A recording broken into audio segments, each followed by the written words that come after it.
How to find and recruit hard-to-find candidates. Companies are struggling to fill many positions as they ramp up to pre-COVID levels.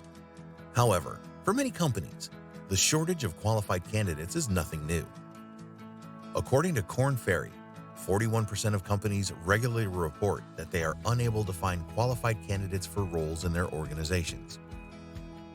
Part of the problem can be tracked back to the way companies recruit, evaluate, and hire candidates.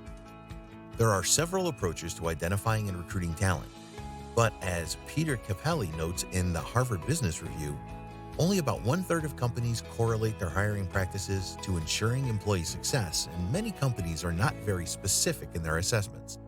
It seems that the primary issue is figuring out how to find the right candidates for job openings at your company.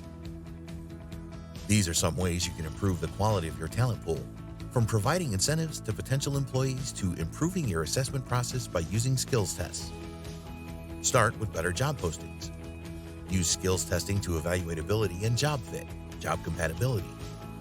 Focus on internal hires with upskilling. To learn more about how each of these strategies work, download the executive report on this page. eskill.com. Get a demo.